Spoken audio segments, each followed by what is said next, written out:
Salut les amis, aujourd'hui je vais vous faire une vidéo sur la technique, elle va durer 3 minutes et nous allons parler d'un move qui s'appelle le floating, donc c'est parti.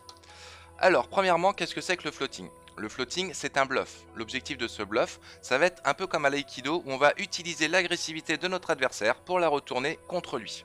Donc en gros l'objectif ça va être de contrer les continuation bets de notre adversaire. Donc c'est un move de défense que l'on va faire principalement en position pour avoir un meilleur taux de réussite. Et l'objectif sera donc de contrer les c-bets de notre adversaire en collant son c-bet au flop et en misant à la turn s'il décide de checker. Donc pour que le bluff fonctionne correctement, il faudra avoir si possible une image sérieuse, ce sera mieux. Et il faudra également prendre en considération les statistiques de votre adversaire. Si votre adversaire a un PFR de 18%, donc standard, et qu'il décide de c-bet 70% du temps et qu'il de barrel que 30% du temps, dans ce cas-là, ce sera souvent un bon candidat, parce que ça voudra dire qu'il c-bet beaucoup de mains, sa range de c-bet est large, mais par contre quand il décide de 2 barrels, comme il n'y a que 30% de 2 barrels, ça voudra dire que sa range est orientée sur la value, sur ces 2 barrels.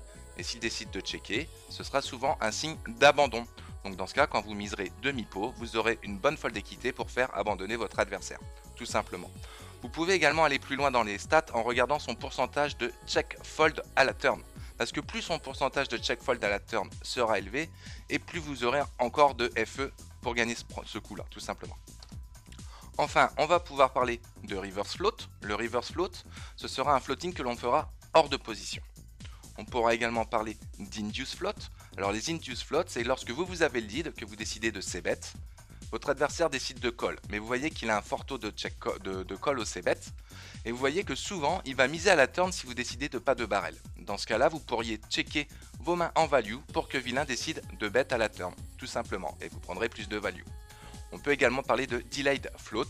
Donc là, ce sera un floating que l'on fera jusqu'à la river. Donc on va payer le c-bet de vilain au flop, le 2 barrel à la turn, et s'il décide de checker à la river avec un fort taux de check fold river, dans ce cas-là, vous pourrez miser à hauteur de demi-pot, voire 2 tiers pot, pour faire abandonner votre adversaire.